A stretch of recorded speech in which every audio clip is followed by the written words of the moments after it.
بسم اللہ الرحمن الرحیم الحمد للہ رب العالمین والصلاة والسلام علی سید المرسلین محمد وعلى آلہ وصحبہ اجمعین رب اشرح لی صدری ویسر لی امری واحلل عقدۃ من لسانی یفقہوا قولی۔ آج کا ہمارا درس جو ہے وہ سورۃ البقرہ آیت نمبر 270 سے۔ آج کا جو عنوان ہے گزشتہ انفاق فی سبیل اللہ، تو اسی کا تتمہ ہے، اور کمالیت اور تمامیت اور جمال، لیکن اس کے ساتھ ساتھ نذر بھی ہے۔ نذر ہمارے یہاں مانتے ہیں منت، تو وہ ایک آج کا جو موضوع رہے گا وہ نذر کا رہے گا خاص کر، اور پھر اختتام ہوگا انفاق فی سبیل اللہ سے۔ اعوذ باللہ من الشیطان الرجیم وما انفقتم من نفقة او نذرتم من نذر فإن اللہ یعلمہ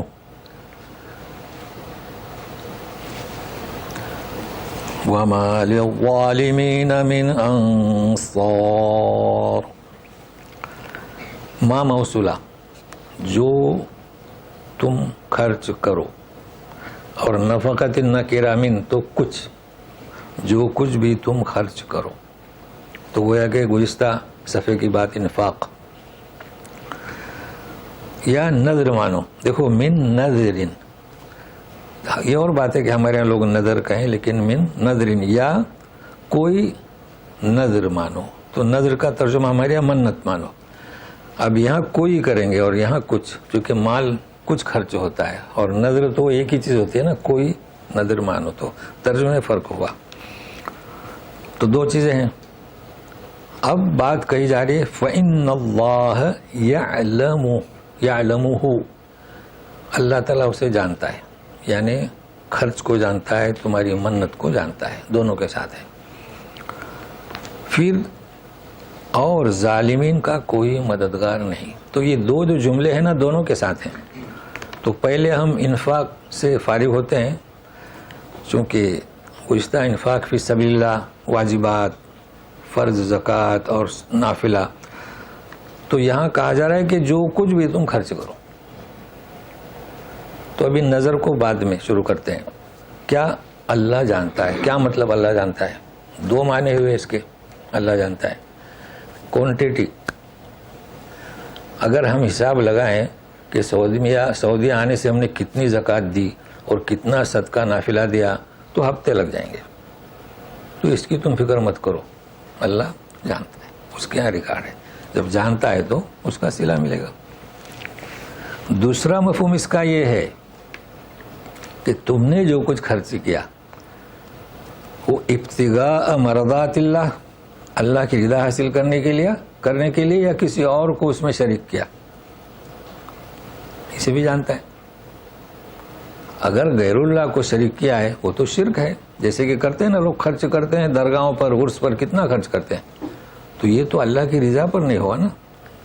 یہ دو اہم ہے۔ ایک تیسری چیز بھی ہے، جیسے کہ ریا، ان لوگوں کو دکھانے کے لیے ہوتا ہے نا، بھائی اکیلے ہیں تو 1 ریال دیں، کوئی ساتھی ہے تو اس کو 10 ریال، تو لیکن کیا ابن عباس کہتے ہیں یہ شرک خفی ہے، مگر اس سے بھی بچنا چاہیے، کیونکہ وہ شرک نہیں ہے، یہ خفی ہے، اس سے عادت پھر خراب ہو جاتی ہے۔ بہرحال یہاں کہ اللہ جانتا ہے آپ مقدار کتنی ہے، غیر اللہ کو شریک کیے ہیں کیا۔ اب اگر غیر اللہ اس میں شریک ہے تو اسے ظالم کہا جا رہا ہے، وَمَا لِلظَّالِمِينَ مِنْ أَنصَارٍ۔ اب یہ کون لوگ ہیں؟ درگاہ پر۔ تو درگاہ پر جو خرچ کریں گے تو کس کے لیے خرچ کریں گے؟ اللہ کے ساتھ شریک کیا انہوں نے، ان کا عقیدہ ہے، تو یہ لوگ ظالم ہیں۔ تو درگاہ کے بعد ظاہر ہے کہ مسلمان تو درگاہ پر ہی خرچ کرتا ہے، مزاروں پر، اور وہ کربلا پر، جیسے کہ حسین رضی اللہ تعالیٰ عنہ۔ اب وہ لوگ حسین رضی اللہ تعالیٰ عنہ سننے کے عادی نہیں ہیں، تو ہم انہی کا لفظ استعمال کرتے ہیں، امام حسین کرتے ہیں نا۔ ہاں، تو وہ غیر اللہ شریک ہو گئے نا جی، حالانکہ وہ حسین رضی اللہ تعالیٰ عنہ ہیں، مگر جیسے امام علی، امام جعفر، تو وہ ایسے لوگوں کو ظالم کہا گیا ہے۔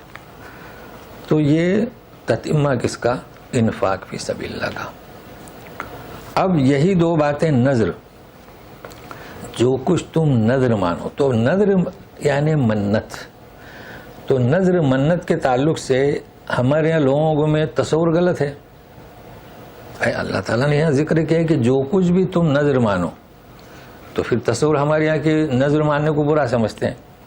تو پہلے تو نذر کسے کہتے ہیں وہ میں بتاؤں گا، اور پھر نذر کے ساتھ ہمارے یہاں وہ منت و نیاز بھی ہمارے یہاں، تو نیاز کیا چیز ہے، منت کیا ہے، اور یہ کہ قرآن میں اس کا ذکر کہاں ہے، پھر لوگ جو غلط تصور کیوں یعنی برا کیوں جانتے ہیں نذر ماننے کو۔ تو جیسے کہ انفاق فی سبیل اللہ عبادت ہے، جیسے کہ ماں باپ پر خرچ کریں، بچوں پر کریں، زکوٰۃ دیں، دوست احباب پر خرچ، عبادت ہوئی نا، تو نذر ماننا بھی عبادت ہے۔ یہ ساری چیزیں میں آج بتاؤں گا۔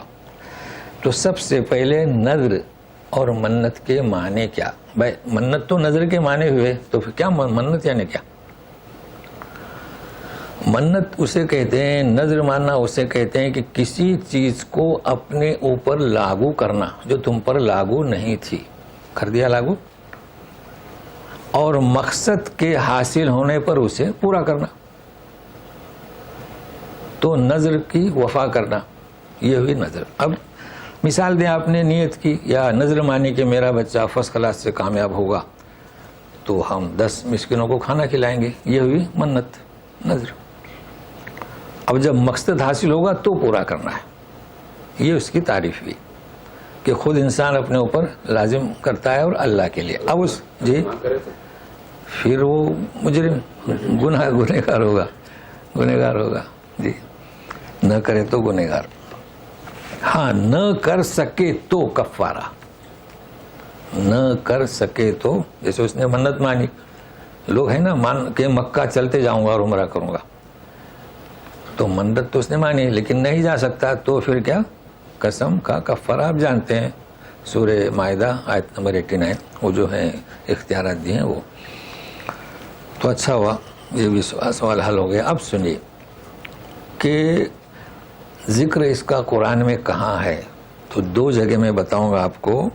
یہ سورہ عمران میں آیت نمبر 35، وہ میں آپ کو پڑھ کے سناتا ہوں، اور کوئی دور نہیں ہے، پیج نمبر ہے شاید 54۔ ہاں یہ دیکھیے، نظر کا ذکر کلام پاک میں ہے، 35 نمبر آیت۔ اذ قالت امرأۃ عمران، عمران کی بیوی، رب انی نذرت لک ما فی بطنی محررا، عمران کی بیوی کہہ رہی ہے کہ میرے پیٹ میں جو ہے تو میں تیرے لیے نظر مانتی ہوں کہ وہ آزاد، یہ وہ نظر مان رہی ہے۔ فتقبل منی انک انت السمیع العلیم۔ یہ کون ہے؟ امرات عمران، مریم علیہ السلام کی ماں۔ تو نظر کا ذکر ہے نا، جب اللہ تعالیٰ نے ذکر کیا ہے کہ اس خاتون نے نظر مانی، تو کیا نظر کے طریقہ دیکھیے، انی نذرت لک ما فی بطنی محررہ، آزاد۔ آزاد یعنی کیا؟ دنیا کے کام نہیں کرے گا، اس سے کیا کام لیا جائے گا؟ عبادت کا۔ یہ اور بات ہے کہ جب جنی تو بیٹی جنی، بولے انی وضعتھا انثی، مگر اس نے وہی کی، معبد خانے میں بھیج دی حضرت زکریا کی کفالت میں، یہ ہوئی نظر۔ اس نے منت مانی، مگر منت کتنی کلیئر ہے، دیکھیے ہمارے یہاں کیسی منت مانتے ہیں، میرے اگر لڑکا ہوا تو حافظ بناؤں گا، تو اس میں کیا زیادتی ہوئی؟ شرط لگائی، تو لڑکے کو کیوں حافظ نہیں بنائیں گے؟ چلیے لڑکا حافظ بنے گا اور لڑکی اسکول میں جا کے ڈانس کرے گی، تو نظر ہی غلط ہوئی، نظر ہی تو غلط ہوئی نا۔ تو یوں نظر ماننی چاہے کہ جو کچھ بھی ہو صحیح سلامت سے اللہ تو مجھے صاحب اولاد بنا دے تو میں اسے حافظ بناؤں گا، یہ نظر ہونی چاہیے۔ اس نقطے کو ذہن میں رکھیے، چونکہ وہ حدیث کی بنیاد پر لوگ غلط فہمی میں مبتلا ہو گئے۔ اچھا، ایک اور نظر میں آپ کو بتاؤں کہ یہ تو نظر کا ذکر ہوا، اب نظر یعنی نظر اور منت تعریف، تو صفحہ نمبر نکالیے، یہ سورہ انسان نکالیے، سورہ دہر بھی کہتے ہیں اسے، یہ دیکھیے وہ بھی پڑھیے گا، آیت نمبر ہے اس کی بالکل شروع سے، اسے بھی دیکھ لیجئے گا. سورہ انسان، یہ سورہ انسان نکالیے تو اس میں آپ کو ملے گا سورہ انسان. ہاں آیت نمبر 5 سے چلیے. ملی 5 نمبر، پیج نمبر یہاں پر ملے گا 578. 578 سورہ قیامت کے بعد سورۃ الانسان، کہیں پر دہر بھی لکھا ہوگا. جی تو دیکھیے اللہ تعالیٰ کیا لکھتے ہیں، ان الابرار یشربون من کأس کان مزاجها کافورا. ابرار نیک لوگوں کا ذکر ہو رہا ہے. یہ کہاں؟ جنت میں. عینن یشرب بہا عباد اللہ، یہ بھی ان کا ذکر ہو رہا ہے. آگے یوفون بالنذر، نذر کو پورا کریں گے، کرتے رہتے ہیں. یعنی یہ تو جنت میں ان کے انعامات. اور یہ کیا کرتے رہتے تھے کہ نذر کو کے ساتھ وفا، جو نذر مانتے تھے، منت مانتے تھے، وفا کرتے تھے. یہ آیت نمبر کون سے؟ 7. تو گویا کہ سورہ انسان سورہ دہر کی آیت نمبر 7. مگر اس کے ماقبل بھی دیکھنا چاہیے نا، کس کے بارے میں کہا جا رہا ہے؟ ان الابرار، نیک لوگوں کے بارے میں. دیکھ لیے، نوٹ کر لیے. تو کیا معلوم ہوا کہ نذر نیک لوگوں کی تعریف میں پیش کی گئی ہے کہ وہ پوری کرتے تھے. اب سوال یہ آتا ہے کہ جس طریقے سے انفاق فی سبیل اللہ عبادت ہے تو نذر ماننا بھی عبادت ہوئی نا. اچھا اب دیکھیں یہ جو اختلافات ہوتے ہیں نا وہ کیسے. بعض کہتے ہیں کہ وفا کرنا عبادت ہے کیونکہ یوفون بالنذر، یعنی نذر کوئی مانتا ہے منت تو اسے پورا کرتا ہے. مگر اس اختلاف میں جانے کی ضرورت نہیں. نذر کی وفاداری کب کرے گا؟ جب نذر مانے گا. تو نذر کی وفاداری عبادت ہے تو پھر منت ماننا عبادت ہوئی نا. تو بات ایک ہی ہے. آپ یوں کہیں کہ وفا کرنا عبادت ہے یا نذر ماننا عبادت ہے، اللہ کی نذر ہو تو وہ عبادت ہوئی. تو یہ نذر کے تعلق سے. اچھا اب غلط فہمی کیوں ہوئی؟ غلط فہمی اس لیے کہ آج کل کوئی نذر مانتا ہے تو ایک تو میں نے بتایا کہ شرط لگا دیتا ہے، یا ہے کہ پھر مزاروں کی، یا ہے کہ پھر جس کا میں نے ذکر کیا امام حسین. اس لیے لوگوں میں یہ تصور آ گیا کہ نذر جو ہے یہ بری ہے. اچھا حدیث کیا ہے صحیح ہے ان کی کہ نذر اگر کوئی مانتا ہے، منت اگر کوئی مانتا ہے تو صرف بخیل سے اس کا مال نکلتا ہے. حدیث صحیح ہے، بخیل سے اس کا مال نکلتا ہے. تو اس حدیث کی بنیاد پر اور جو عام تصور ہے لوگوں کا منت ماننے کا غلط، لوگوں میں یہ تصور ہے کہ نذر نہیں ماننا. کیوں؟ یہ کون سی نذر ہے؟ شرط والی. آپ شرط لگاتے ہیں کہ میرا بچہ اچھا ہوا، میرے بچے کو نوکری ملی تو میں کھلاؤں گا. تو آپ نے شرط لگائی تو بخیل سے ہی مال نکلے گا نا. بھائی جو آدمی جس کو غریبوں کو کھلانا ہے بغیر شرط کے کھلاتا ہے، شرط کیوں لگا رہے ہیں؟ اچھا اللہ کے ساتھ بھی شرط لگا رہے ہیں اگر میرے لڑکا ہوا. تو حدیث بھی اپنی جگہ پر صحیح ہے اور لوگوں میں تصور غلط ہے. وہ کیوں؟ حدیث کا مفہوم نہیں سمجھے اور یہ مزارات اور مقبرے ان کے سامنے ہیں آج کل. تو یہ نظر کے بارے میں ہوا. اب نیاز کا کیا مطلب؟ بھائی ہمارے یہاں استعمال کرتے ہیں نا. نیاز کسے کہیں گے؟ کسی سے پوچھو نیاز کیا تو بولے جلیبی، شیرنی. یہ اس کے معنی نہیں نیاز کے. یہ مستعار لیا گیا. اکثر میں کہتا ہوں نا، یعنی وہ اس کے لیے اب استعمال ہونے لگا. اب کہو کہ نیاز تو یہ مٹھائی. بھائی کس کی نیاز ہے تو فلانا باوا کی، کس کی نیاز ہے تو بولے قرآن کھانے کی، کس کی نیاز ہے تو ان کا بچہ پاس ہوا. لیکن نیاز کے معنی یہ نہیں. لیکن جائز ہے ایسا کرنا. کیوں؟ چونکہ آپ پڑھیں گے یا پڑھ چکے ہوں گے کہ لوگ پہلے فارغ ہونے کے لیے جاتے تھے تو جھاڑیوں کے پیچھے بیٹھتے تھے. تو اللہ تعالیٰ نے یوں نہیں کہا کہ تم فارغ ہونے کے لیے جاتے ہو. اذا جاء احد منکم من الغائط، جھاڑیوں کے پیچھے سے نہیں. اب وہ یعنی رفع حاجت کے لیے لفظ استعمال ہونے لگا تو یہ جائز ہے. تو نیاز کے معنی کیا مراد لیتے ہیں؟ جو چڑھایا جائے مزاروں پر، اس کا نام نیاز. لیکن پھر بھی نیاز کے معنی چڑھاوا نہیں. نیاز کے معنی کیا؟ نیاز کے معنی محتاج، طلبگار، ضرورت مند. اب دیکھیے غور سے سنیے, ہم پڑھتے ہیں قل هو اللہ احد اللہ الصمد, صمد کے معنی بھول جاتے ہیں, اکثر لوگ بھول جاتے ہیں چونکہ بولا ہی نہیں جاتا بھائی صمد کے معنی کیا. تو صمد کے معنی بے نیاز, تو پھر ہم نے نیاز کے معنی کیا شیرنی نہیں, بے نیاز کسی کا محتاج نہیں. تو نیاز کے معنی میں نے کیا بتایا, محتاجی, ضرورت. اب شیرنی کو کیوں بولا جانے لگا نیاز؟ اس لیے کہ وہ جو تقسیم کرتا ہے وہ طلبگار ہے, محتاج ہے. میرا بیٹا بیماری سے اچھا ہو جائے یا پاس ہو جائے یا نوکری ملے یا لڑکا ہو جائے, اس لیے وہ نیاز کے معنی صحیح ہیں, لیکن اب بولا جانے لگا مٹھائی پر. دیکھیں اسے ہم کہتے ہیں مستعار.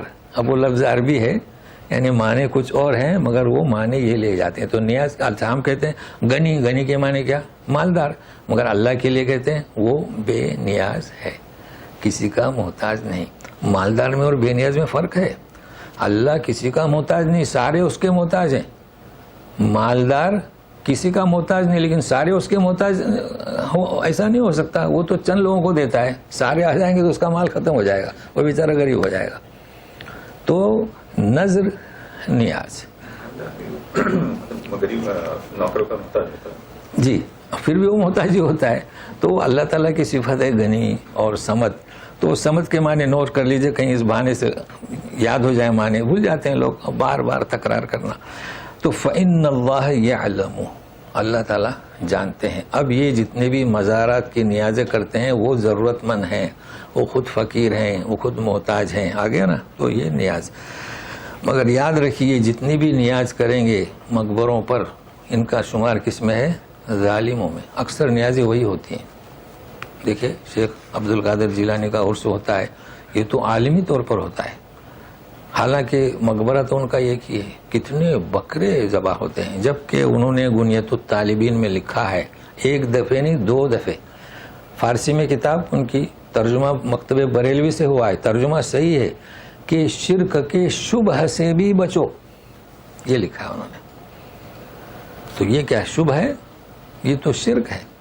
تو بہرحال یہ جو ہے نظر کے تعلق سے اور نیاز کے تعلق سے. اب دوسری آیت جیسے کہ ہم نے بیان کیا کہ انفاق فی سبیل اللہ کا تتمہ, تو سنیے, ان تبدوا الصدقات فنعما هی وَإِن تُخْفُوهَا وَتُؤْتُوهَا الْفُقَرَاءَ فَهُوَ خَيْرٌ لَكُمْ وَيُكَفِّرُ عَنْكُمْ مِنْ سَيِّئَاتِكُمْ وَاللَّهُ بِمَا تَعْمَلُونَ خَبِيرٌ. صدقہ جو آپ دے رہے ہیں, تبدو الصدقات, ظاہر کر کے دے دو لوگوں کے سامنے. فَنِعِمَّا ہی, کیا ہی خوب ہے. اور اگر چپکے سے دے دو, ہاتھ میں تھما دیے. اب اس کے ساتھ ایک چیز اور, وہ تو حل فقرا, فقرا تک پہنچا دو. دیکھو ایک ہے آتو, آتی, آتا, اور یہ ہے تو, مطلب فقرا تک آپ پہنچاؤ. وہ سائل کی بات نہیں ہو رہی. فہو خیر لکم, وہ بھی تمہارے لیے بہتر ہے. اس کی وجہ سے یکفر عنکم من سیئاتکم, مٹا دے گا تمہارے سیئات. اللہ تعالیٰ جو کچھ تم کرتے ہو خوب خبردار ہے. اب یہاں کئی چیزیں سمجھنا ہے. ایک چیز یہ ہے کہ پوشیدہ دو, ظاہری طور پر دو, دونوں کو کہا جا رہا ہے کہ سیئات, اور پھر سیئات کو سمجھنا ہے. یہ سیئات گزشتہ کا لفظ تھا نا مغفرہ, اس کے تعلق سے اسے بھی پیش کریں گے. لیکن سب سے پہلے پھر نعمہ ہی. میں اکثر کہتا ہوں نا, تھوڑی سی مشابہت کیا شدھ بدھ ہو گرامر سے, تجویز سے. یہ نعمہ کیا ہے, کبھی آپ نے سنا نہیں سنا؟ تو قرآن میں آیا فنعمہ. یہ تو آپ کو یاد ہوگا نا, سورہ انفال میں 40 نمبر آیت, نعم المولا و نعم النصیر, ہے نا. سورہ انفال کے 40 یاد ہے لوگوں کو, ذکر کرتے ہیں. تو کیا ہے, نعم المولا نعم النصیر. اب دیکھو قرآن میں بھی دیکھو, اس نعمہ کو نعم, اسی نعمہ کو نعم. تو ایسا کیوں؟ نعمہ ما اصل میں کیا ہے ف. اب دیکھو ف تو حرف ہے نا, ف نعم ما ہی, اگر تم کیا دو ظاہری کر کے دو, فنعم ما ہی, کیا ہی خوب ہے. اچھا, اور ایک جگہ پر آیا ہے سورہ نساء میں 58 آیت پر کہ فنعم ما, وہاں پر بھی یہی لفظ آیا ہے. تو سن لیا آپ نے کیا, نعمہ سے نعم ما, تو ایسا کیوں؟ فنعم ما سے نعم ما. تو اب دیکھیے یہاں پر یہ ہم روایت کس کی پڑھتے ہیں, وہ روایت حفصی تو بہت آسان ہے, لیکن ورش اور دوسرے ہیں وہ ایسا نہیں پڑھتے. وہ دیکھو کیسا پڑھتے ہیں, تھوڑا مشکل ہے لیکن سمجھنے کی کوشش کرے. اب یہ کہ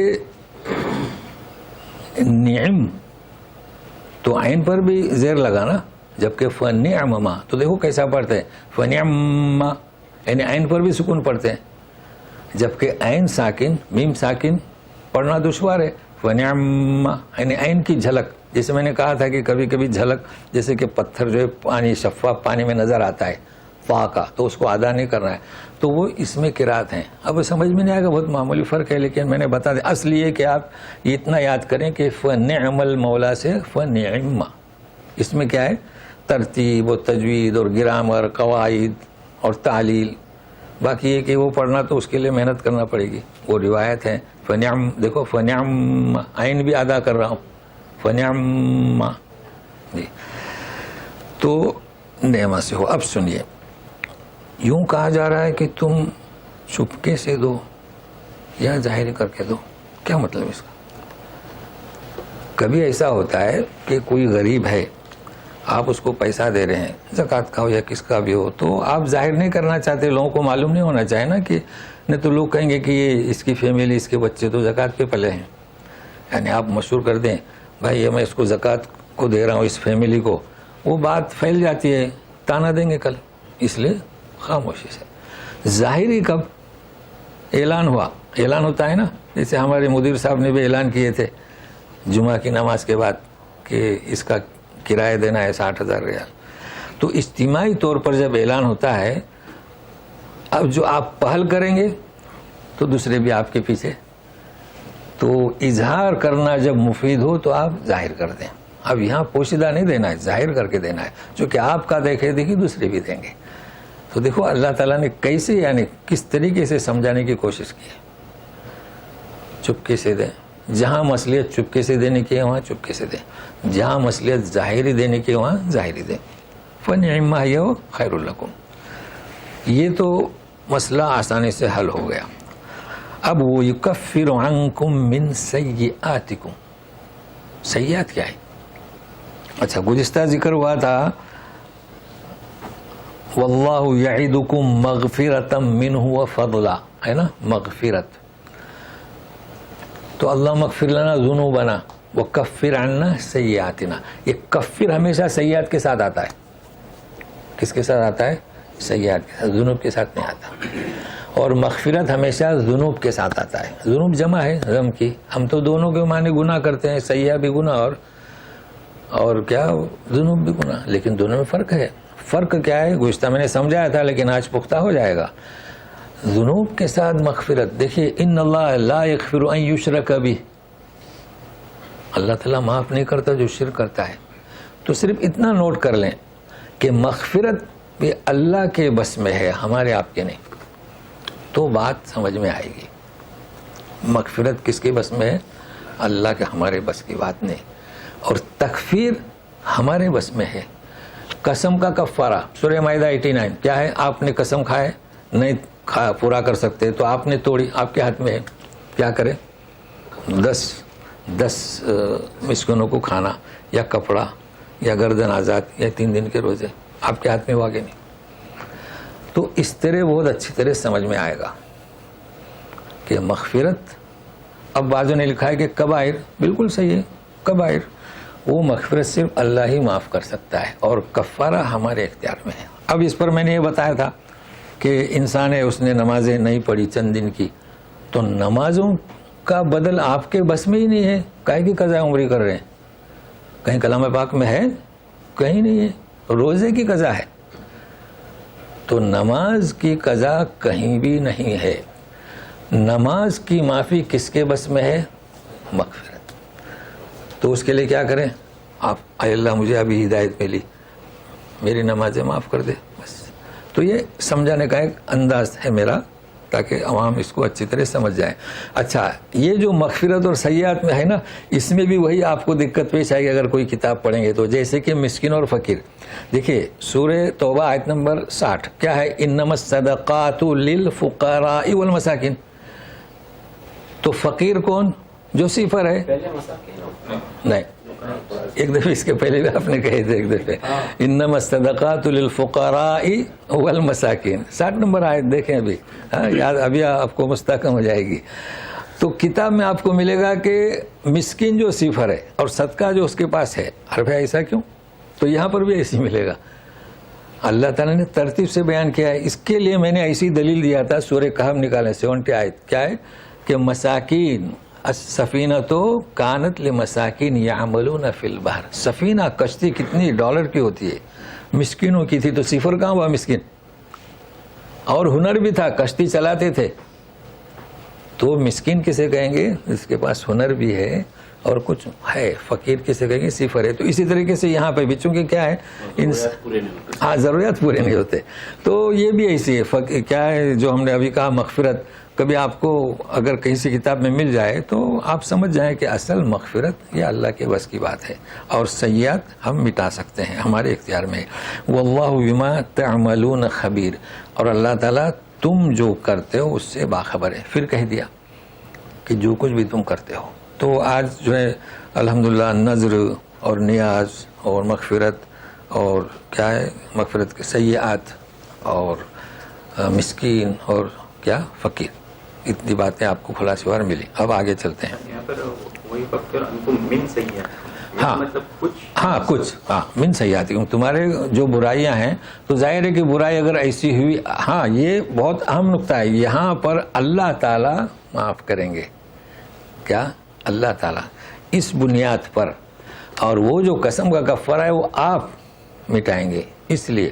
اچھا پھر یہ کہ ان الحسنات یذہبن السیئات، آپ نیکیاں کریں گے وہ بھی مٹ جائیں گی. تو بالکل صحیح ہے. من آپ کی کچھ برائیاں جو معاف کرنے کے لائق ہیں وہ اللہ تعالیٰ اس کی وجہ سے مٹا دیں گے. باقی رہا قسم کا کفارہ ہو تو آپ کو کرنا پڑے گا. بہت صحیح پہنچے آپ. تو کفارہ سیئات کا آپ کے اختیار میں ہے، آپ اسے کریں. لیکن کچھ ایسے ہیں کہ آپ نے کوئی نیکی کی تو سیئات مٹ جائے گی. ان الحسنات یذہبن السیئات. اور کچھ سیئات ایسے ہیں کہ اللہ تعالیٰ آپ جب خیر خیرات کریں گے معاف کر دیں گے. واضح ہوا؟ بہت اچھا. اب ہم دوسرا مضمون شروع کرتے ہیں. لیس علیک ہداہم ولکن اللہ یہدی من یشاء وما تنفقوا من خیر فلانفسکم وما تنفقون الا ابتغاء وجہ اللہ وما تنفقوا من خیر یوفى الیکم وانتم لا تظلمون. یہ بھی آیت بہت اہم ہے، غور سے ساتھ میں رہے گا. ابھی ذکر ہو رہا ہے نذر کا، منت کا، نیاز کا، انفاق فی سبیل اللہ کا. ابھی کہا جا رہا ہے کہ اے رسول آپ پر ان کو ہدایت دینا یہ آپ کی ذمہ داری نہیں. آپ ایسا سوچ رہے ہوں گے کہ دوسرا مضمون شروع ہوا. نہیں، انفاق فی سبیل اللہ کا مضمون ہے ابھی، خرچ کا، دوسرا نہیں ہے. کہ آپ پر ان کی ہدایت نہیں. اللہ تعالیٰ جسے چاہتا ہے ہدایت دیتا ہے. اچھا پھر ذکر ہے کہ جو کچھ تم خرچ کرو وہ تمہارے لیے ہے، تم فکر کیوں کرتے ہو؟ ان کی ہدایت کی فکر آپ پر نہیں. فکر کریں لیکن ہدایت دینا اللہ کے ہاتھ میں. تم جو خرچ کرتے ہو تمہارے لیے. کیا مطلب؟ اس کا مطلب یہ ہے کہ مکہ سے جب مہاجر گئے، ان کے رشتہ دار تھے، کزن تھے نا، مہاجرین سب تھوڑے ایمان لائے تھے. مہاجرین اور انصار جو ایمان لائے لیکن ان کے بچے بھی تو تھے نا، ان کے بھی رشتہ دار تھے جنہوں نے مسیحیت اختیار کی تھی. تو اس وقت کی یہ پوزیشن یہ تھی کہ انصار کے بھی رشتہ دار ابھی مسلمان نہیں ہوئے تھے اور جو ہجرت کر کے گئے تھے ان کے بھی.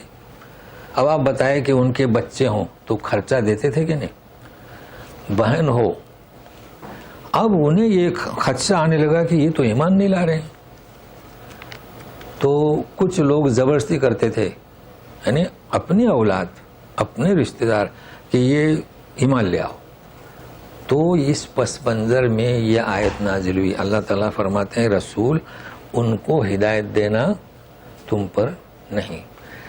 اللہ تعالیٰ جسے ہدایت دیتا ہے، پھر کیا کہہ رہے ہیں کہ جو کچھ تم خرچ کر رہے ہو وہ تمہارے لیے، ان کے لیے تھوڑا ہی ہے. دیکھیے بات کیسی ہے، آپ نے آپ کا بھائی جو ابھی ایمان نہیں لایا یا آپ کے رشتہ دار آپ نے دیا تو کس کے لیے دیا؟ اپنے لیے دیا. آپ یہ کیوں دیکھ رہے ہیں کیونکہ ایمان لایا نہیں لایا؟ بہت اہم آیت ہے. تم تو خرچہ انہیں دے رہے ہو، کس لیے؟ اللہ کا حکم ہے کہ انفقو، تو تم ان کی کیوں فکر کرتے ہو؟ وما تنفقون، اور تم جو خرچ کرتے ہو اللہ کی مرضی حاصل کرنے کے لیے. تو سنیے، تم جو خرچ کرو گے تمہیں اس کا پورا پورا بدلہ دیا جائے گا، تم پر کچھ ظلم نہیں کیا جائے گا. یعنی کیا کہا جا رہا ہے؟ غیر مسلم ہے، خرچہ اس کا نہ روکیں. اب کیا مطلب اس کا؟ ہمارے لیے کیا؟ ہمارے لیے اس میں بہت مسائل ہیں. ان کے لیے تو کہہ دیا گیا کہ خرچہ دیں ان کو، کیونکہ اللہ تبارک تعالیٰ ہر ایک کو رزق دیتا ہے. اللہ تعالیٰ نے رزق کو مقید کر کے نہیں رکھا ہے ایمان کے ساتھ. اب ہمارے لیے اس میں کیا سبق ہے؟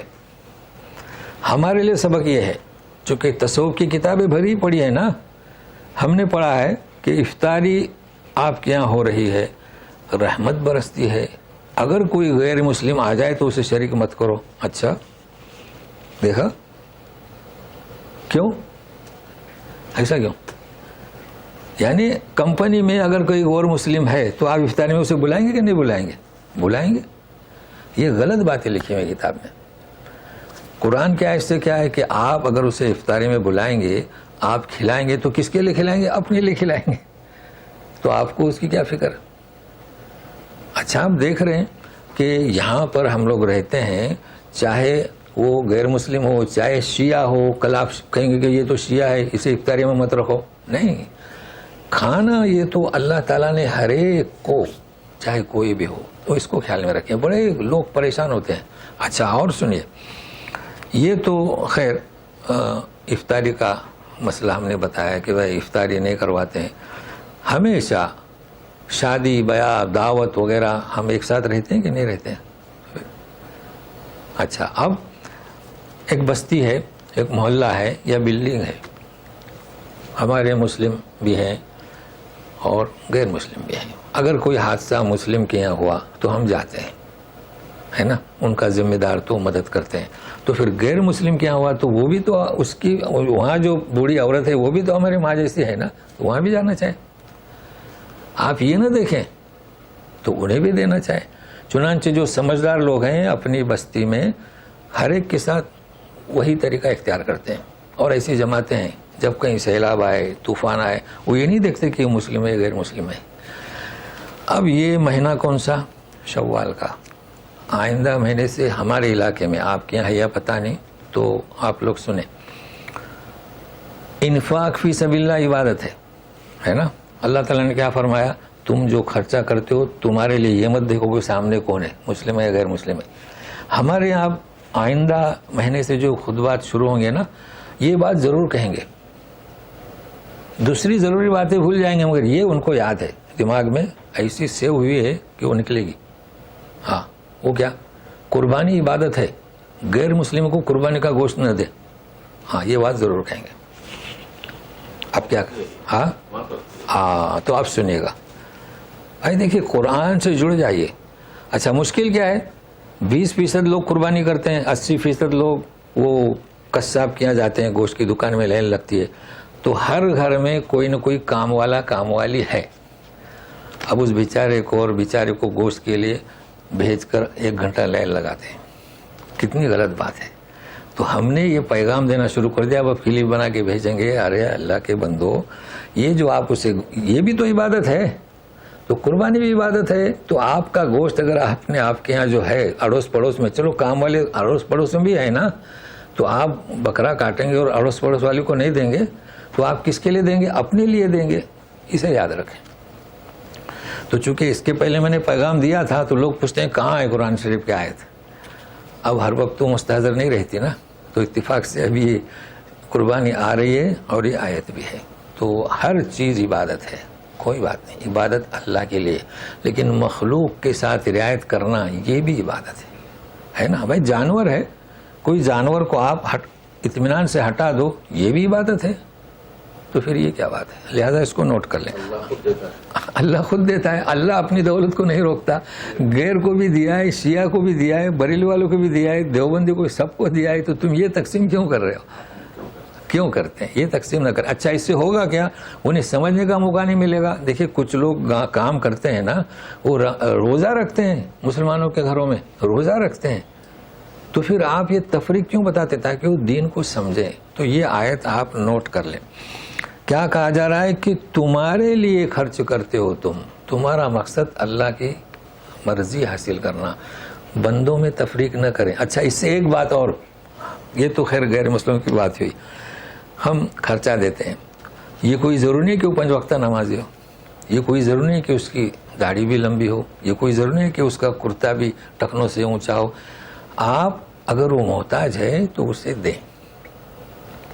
اب رہا سوال، آپ جو اس میں خامیاں دے رہے ہیں نا، خامیاں دیکھ رہے ہیں، تو آپ اس سے ملیں، دوستی کا ہاتھ بڑھائیں. یہ کیا بات ہے؟ اگر وہ کوئی عمل میں ناقص ہے تو ہم آنکھیں پھراتے ہیں، ناراض رہتے ہیں. کیوں؟ دیں، ملیں، یقین مانیں کہ وہ آپ کی بات سنے گا. تو یہ طریقہ ہے. یہ سب کہاں سے ملے گا؟ قرآن سے. ہمارے یہاں اکثر یہ ہوتا ہے کہ لوگ جو ہے اس کے عمل سے وہ نفرت کرتے ہیں. اور تو ٹھیک ہے، لیکن ہاں نہ عمل سے، لیکن اس کی ذات سے نہ کرے. اسے ہدایت کیسے جائے گی نا، جب اللہ تعالیٰ کہتے ہیں کہ اس پر ہدایت آپ کی ذمہ داری نہیں. اچھا ہمارے یہاں ایک تنظیم ہے، وہ کچھ دیتی ہے ماہانہ، وہ جا کر چیک کرتے ہیں. نیٹ تو نہیں ہے، کیبل تو نہیں ہے، اور ان کی جیب میں نیٹ ہے. مگر جس کو پیسہ دے رہے ہیں اس کے یہاں نیٹ تو نہیں ہے. یہ کیا طریقہ ہے بھائی؟ ہر گھر میں اس وقت نیٹ کی ضرورت ہے. بچے پڑھائی کرتے ہیں. اچھا ہوتا کیا ہے کہ وہ آدمی جب جاتا ہے نا، چونکہ اجنبی تو خبر دیتے ہیں، تو وہ لوگ سب اٹھا کے اندر ڈال دیتے ہیں. آئیے صاحب کرسی اور فرنیچر دیکھ لیجئے. ہاں تو یہ طریقہ کار صحیح نہیں ہے بھائی. ہدایت اللہ کے ہاتھ میں، ہم ان سے ملیں جلیں. بہرحال ہاں اگر کوئی شرک ہے، کہیں شراب بنتی ہے، کوئی شراب بناتا ہے بیچتا ہے، تو اچھا پیتا بھی ہے تو آپ اس کو دیں، اس کو قریب جائیں، اسے سمجھائیں کہ یہ شراب کیوں پیتے ہو. اور اس کا طریقہ ہے، ہم لوگ ایسے شرابی کے ہاتھ میں نہیں دیتے، گھر میں اس کی بیوی کے ہاتھ میں دیتے ہیں. تو یہ طریقہ کار اپنائیں. بہرحال وَأَنْتُمْ لَا تُظْلَمُونَ، تم کسی کو بھی دو، مسلم ہو غیر مسلم ہو، محتاج ہے، تمہارا پڑوسی ہے، تم پر کوئی ظلم نہیں کیا جائے گا. اچھا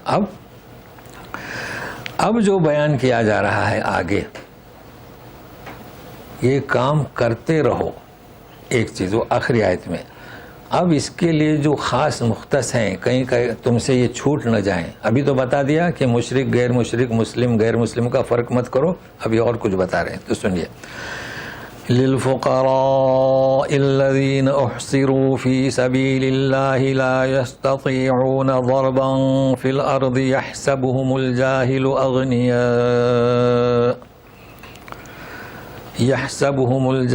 اغنياء من التعفف تعرفهم بسيماهم لا يسألون الناس الحافا وما تنفقوا من خير فإن الله به عليم.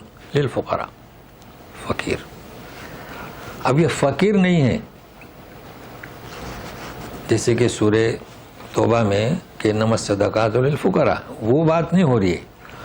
یعنی ایسے فقیر جو احصروا فی سبیل اللہ، گھیر لیے گئے اللہ کی راہ میں.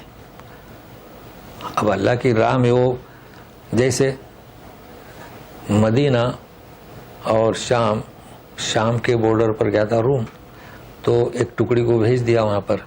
تو پہلے یہ سیلری سسٹم نہیں تھا، چونکہ آیتوں کو سمجھنے کے لیے تاریخ بھی دیکھنا پڑتی ہے. اب یہ لوگوں کے سمجھ میں نہیں آئے گا. وہ جو بارڈر پر گئے ہیں آج کل، جو بارڈر پر ہیں ان کو تو سیلری ملتی ہے اور فیسلٹیز بھی ہیں، ان کے لیے اسکول فری ہے اور میڈیکل فری ہے. اس وقت یہ سلسلہ نہیں تھا. ہر ایک شخص کو گھوڑا چلانے آتا تھا، تلوار چلانے آتی تھی، آواز ہوئی تو نکل آتے تھے، تنخواہ کچھ نہیں، کہ تو طریقہ تھا ہی نہیں. تو ابھی آئے سمجھ میں آئے گی. اب یہ کیا ہوئے، فقیر ہوئے کہ نہیں ہوئے؟ ان کے بچے گھر میں ہیں، بیوی گھر میں ہے اور وہ بارڈر پر ہیں. تو یہ فقیر انہیں کہا گیا، یعنی محتاج. اب یہاں وہ فقیر نہیں جسے ہم فقیر کہتے ہیں، محتاج جو گھیر لیے گئے اللہ کی راہ میں. ایک چیز، لا یستطیعون ضربا فی الارض. ضرب کسے کہیں گے؟ سفر. چونکہ اس وقت کمانے کا طریقہ سفر تھا، شام جاؤ مال خریدو لا کے بیچو. آج کل کیا نوکریاں، اس وقت یہ سلسلہ نہیں تھا. یحسبہم الجاہل اغنیاء، جاہل کا لفظ آیا. ناداں لوگ انہیں کیا سمجھتے ہیں؟ مالدار سمجھتے ہیں، کیونکہ وہ من التعفف، تعفف یعنی اپنی عزت کی بنیاد پر وہ مانگتے نہیں، خاموش، نظر آنے ہی نہیں دے، ظاہر نہیں کرتے کہ ہم محتاج ہیں. ان کے پاس بھی پیسہ نہیں ہے تو لیکن لکھ دیا کہ جاہلو، ناداں لوگ. ان کے اس حرکات کی بنیاد پر انہیں مالدار سمجھتے ہیں. کیوں؟ پاک دامنی کی وجہ سے. تعرفہم بسیماہم، سیما کیا؟ پیشانی. تو اس کا لفظ آتا ہے اردو میں قافیہ، یعنی ایک انسان محتاج ہے تو چہرے سے نظر آتا ہے، چہرہ اس کا ترجمہ کرتا ہے کہ یہ شخص پریشان حال ہے، اور ایک شخص خوشحال ہے، چہرہ اس کا ترجمہ کرتا ہے کہ یہ خوشحال ہے. تو کہتے ہیں کہ جو سمجھنے والے سمجھتے ہیں ان کو. پھر ان کی صفت بتائی جا رہی ہے، لا یسألون الناس الحافا. الحافا اصرار اور چمٹ کر نہیں مانگتے. وہ لوگوں سے ایسے کئی لوگ ہم نے دیکھے آتے ہیں، بھائی کچھ دے دو اللہ کی راہ میں، ہاتھ اشارہ کیے تو نکل جاتے ہیں. کچھ لوگ چمٹ جاتے ہیں. تو یہ ان کی صفات بیان ہو رہی ہیں. تو وما تنفقوا من خیر، تم جو کچھ خرچ کرو تو اللہ تعالیٰ اسے جانتا ہے. تو یہاں اس آیت میں کیا اہمیت دلائی جا رہی ہے؟ اہمیت اس کی دلائی جا رہی ہے جو مانگنے آتے ہیں انہیں بھی دو. اور اوپر بھی گزرا ہے وَتُؤْتُوهَا الْفُقَرَاءَ، یعنی فقیر آپ کے پاس نہیں آئے، آپ کو تلاش کر کے جانا چاہیے. یہ اہمیت ہے. حالانکہ اب کوئی نہیں جاتا تو وہ نکلتے ہیں، تو وہ بھی ایک طریقہ ہے، لیکن ہمیں معلوم کرنا چاہیے کہ کون کون محتاج ہے. تو اسی طریقے سے یہاں پر کچھ لوگ ایسے ہیں جو اللہ کی راہ میں، اب آج کل اللہ کی راہ میں کون کسے کہیں گے؟ آج کل تو یہ ایک پوزیشن نہیں ہے، لیکن ایک ہے ہمارے یہاں جو بڑے بڑے لوگ ہیں، جیسے ہمارے یہاں دیہاتوں میں جیسے کہ یہ سماجی کام کرنے والے، وہ نوکریاں نہیں کرتے. وہ نوکری کریں گے تو پھر سماجی کام کیسے کریں؟ خاص کر سرپنچ وغیرہ ہیں وہ اسی کام میں لگے رہتے ہیں، تو ان کا بھی ہمیں خیال رکھنا چاہیے. بہرحال اچھا، اب یہاں پر آپ ساتھ میں رہیے کہ وما تنفقوا من خیر، ہے نا، وما تنفقوا من خیر، جبکہ اوپر ہے وما تنفقون الا ابتغاء وجہ اللہ. تو کہیں تنفقون، کہیں تنفقو. تو یہ نون ساکت کیوں ہوتا ہے؟ جب کوئی شرط آتی ہے تو جو کچھ تم خرچ کرو تو خرچ کرو، تو یہ شرط ہوئی، اس لیے وہاں نون ساکت ہو گیا. اور جو کچھ بھی تم عمل اختیار کرو گے اللہ تعالیٰ اسے خوب جاننے والا ہے. اب جب خوب جاننے والا ہے تو اس کا تمہیں اجر ملے گا. تو اس آیت میں ہمیں کیا ملا کہ جو اللہ کے راہ میں جو مختص ہیں، خاص ہیں، اور یہ کہ اب یہ کہ وہ چیز تو نہیں ہے کہ کہیں بارڈر پر گئے ہوئے ہیں، ان کا سلسلہ تو اب وہ منقطع ہوا، لیکن ایسے لوگ ہیں کہ وہ شرم حیا کے پیکر ہیں، وہ مانگتے نہیں. تو ایسے لوگوں کو تلاش کرنا ہمارا کام ہے، اور ہیں اسے ملتے ہیں. وہ بیچارے پریشان، یہاں تک کہ میں نے بتلایا تھا کہ جو زکوٰۃ کے محتاج ہیں وہ زکوٰۃ بھی نہیں لیتے. تو ایسے لوگوں تک مال کو پہنچانا ہماری ذمہ داری ہے.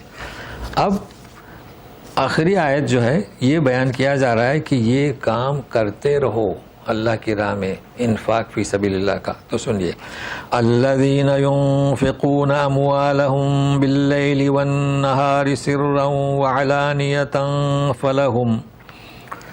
فلهم اجرهم عند ربهم ولا خوف علیہم ولا هم يحزنون.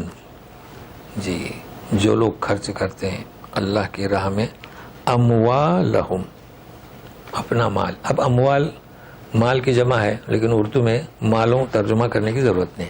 مال تو مال سے مراد بہت سارے مال, رات اور دن, سرن و علانیتن مطلب اسی کا تتمہ ہے کہ پوشیدہ طور پر ظاہری طور پر, جہاں پوشیدہ طور پر دینے میں فائدہ ہے وہاں پوشیدہ طور پر. فَلَهُمْ أَجْرُهُمْ عِنْدَ رَبِّهِمْ ان کے لیے ان کا اجر ان کے رب کے پاس. اب یہاں لفظ اجر آیا ہے اور کہیں کہیں فضل, جیسے کہ گزشتہ صفحے میں مغفرۃ منہ و فضلا, تو اجر اور ہے اور فضل اور ہے. اجر کسی چیز کا مقابل, اسی لیے یہاں لیموزن پر یہی لفظ لکھا ملے گا اجر, یعنی آپ اس سے جو کام لیں گے ہاں اس کا معاوضہ دیں گے, اس کے مقابلے جس کو میں کہتا ہوں, یعنی اس کا معاوضہ. اب وہ مختلف ہیں, اس کا بدل, اسے کہیں گے اجر. تو آپ جو کچھ بھی کرو گے اس کا اجر ملے گا. اب اگر مصلحت ہے پوشیدہ دینے میں آپ کو اس کا بھی اجر ملے گا, اگر مصلحت ہے ظاہر کر کے دینے میں آپ کو اس کا اجر ملے گا. تو اجر یعنی اس کا مقابل. باقی رہا فضل, یہ اور چیز ہے. فضل کسی چیز کے مقابل میں نہیں ہوتا. آپ کا عمل, آپ کا اخلاص, آپ کا جذبہ اللہ دیکھیں گے تو فضل اس کی جانب سے, حالانکہ آپ نے وہی کیا, انفاق فی سبیل اللہ ہی کیا ہے, تو فضل کا شمار ہمارے پاس نہیں, اس لیے کہ وہ اللہ کی جانب سے. تو اللہ کی جانب سے جو بغیر کسی چیز کے مقابل کے وہ ہم سے خوش ہو جائے تو ہم اس کا حساب نہیں کر سکتے. اور پھر یہ بھی بتلایا تھا میں نے, یاد ہے مجھے, پھر بھی آپ سن لیں, اللہ تعالیٰ کا فضل ہے, ٹھیک ہے نا, اور اللہ تعالیٰ کی جانب سے اجر ہے, اور اللہ تعالیٰ کی جانب سے ثواب ہے. ثواب تو آپ جانتے ہیں, آپ نے کوئی عمل کیے تو اس کے بدلے میں جو آپ کو ملے گا وہ ثواب, تو اجر ثواب. اور پھر رحمت, پھر رحمت بھی تو ہے نا. تو رحمت یہ سب سے بڑھ کر ہے. اللہ تعالیٰ بہت مشہور ہے کہ جسے اللہ تعالیٰ آغوش رحمت میں لے لے اس کا تو بیڑا پار ہو گیا خلاص. فضل یعنی ثواب, اجر اور فضل, اس سے بھی بڑھ کر رحمت. اللہ کی رحمت جس کو ڈھانپ لے تو دعا کرے کہ اللہ تعالیٰ کی رحمت ہمیں ڈھانپے. ویسے تو اس کا فضل ہے, ہم لوگوں کو جو کچھ بھی مل رہا ہے وہ ہمیں مقابل نہیں مل رہا ہے, جو بھی وہ فضل ہے اللہ تعالیٰ کا. تو اللہ تعالیٰ ہمیں توفیق دے کہ اس فضل کو مد نظر رکھتے ہوئے ہم سے کچھ کام لے. اچھا, تو فَلَهُمْ أَجْرٌ مِّن رَّبِّهِمْ وَلَا خَوْفٌ عَلَيْهِمْ وَلَا هُمْ يَحْزَنُونَ. خوف نہیں ہوگا ان پر, ایسے لوگوں پر, اور نہ غمگین ہوں گے. خوف اور غمگین آپ جانتے ہیں, بھائی خوف کسے ہوتا ہے؟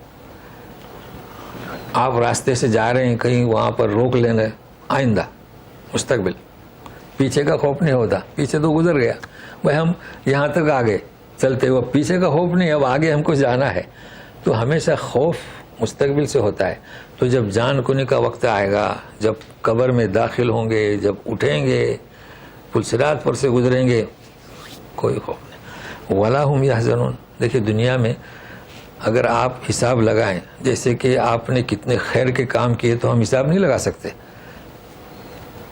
اسی طریقے سے جو ہمارے نقصانات ہوئے ہیں اس کا بھی حساب نہیں لگا سکتے. آپ دیکھیں بیٹھیں کہ میرا یہاں نقصان ہوتا ہے, ہر ایک کا ہوتا ہے, یعنی خود بخود ہو جاتا ہے, غلطی سے ہوتا ہے, لیکن کہ ہوتا ہے, اور پھر جان مال میں تو ہوتا ہے. لیکن یہاں پر یہ کہا جا رہا ہے کہ جو ان کا نقصان ہوگا اس پر اللہ تعالیٰ انہیں اپنا ایسا فضل عطا کریں گے, ایسی رحمت عطا کریں گے کہ انہیں کوئی گزشتہ کا غم بھی نہیں ہوگا. تو یہی تو چیز ہے نا. دیکھیے ہم لوگ یہاں پر ہیں, ہمارے ساتھ غم لگا ہوا ہے کہ بھائی فلاں چیز مجھے نہیں ملی, تو ہم غم کرتے ہیں, مجھے نہیں ملی, میری کوشش ناکام ہوئی اور میں فیل ہو گیا. اور اسی طریقے سے آئندہ کا خوف رہتا ہے ہمیشہ. اچھی سے اچھی ملازمت ہو, اچھے سے اچھی دولت ہو, پھر بھی خوف رہتا ہے کہ یہ دولت کب تک رہے گی. لیکن اللہ تعالیٰ کے نیک جو بندے ہیں جو اس پر جٹے رہیں رات و دن خیر و خیرات, تو انہیں اللہ تعالیٰ یعنی اس سے محفوظ رکھیں گے. اب یہ دلی کیفیت ہے, ہم اس کو ظاہر نہیں کر سکتے. بہرحال آج جو ہم نے درس رکھا ہے, اب اس کے بعد اس کے مقابل کا ہے, اس لیے ہم اس کو آج شروع نہیں کر رہے ہیں. اس کے مقابل میں ربا اور سود, تو اس کو انشاءاللہ آئندہ شروع کرتے ہیں تو پھر آپ کو سوالات کرنے کے بھی موقع دیں گے انشاءاللہ. اعوذ باللہ من الشیطان الرجیم. الذین ينفقون اموالهم باللیل والنہار سرا وعلانیہ فلہم اجرہم عند ربهم ولا خوف علیہم ولا هم يحزنون. جی تو اب ان کو موقع دیجئے سوال کرنے کا. اچھا میں سمجھ رہا تھا کہ ہمارے علاقے میں یہ ہے قربانی کا گوشت, تو آپ کے یہاں بھی وہ اعلان کرتے ہیں, تو پھر سب ایک ہی کڑی کے لوگ ہیں. بہت دور کی بات ہے. ہاں. رمضان میں ہاں. یہاں پر ہم لوگ اسٹاف کو فوڈ پرووائڈ کرتے ہیں. ہاں پورا مہینہ. جی تو لوگ جمع کرتے تھے. ہاں. 400 ایک ایک فیملی دیتی. تو لوگ کوشچن آتا ہے کہ اس میں کتنے مسلم ہیں کتنے غیر مسلم. میں ریفنڈ کر دیا, نہیں چاہیے آپ کا. کیا ہے جو اسٹاف ہے پورا اسٹاف رہے گا. پورا اسٹاف رہے گا. ہاں ایسا میں ریلیٹ کر دیا تھا, پھر آپ خاموش لا کے دے کے چلے آتے. کیا ہے یعنی اتنی قرآن سے جڑے ہوئے نہیں ہے, تفریق کیوں کر رہے ہیں؟ میں پرووائڈ کیا تھا تو پریشان ہے ہمارے لیے بھی ہے. کیوں نہیں؟ کیوں ہم لوگ انسان نہیں ہو. انسان.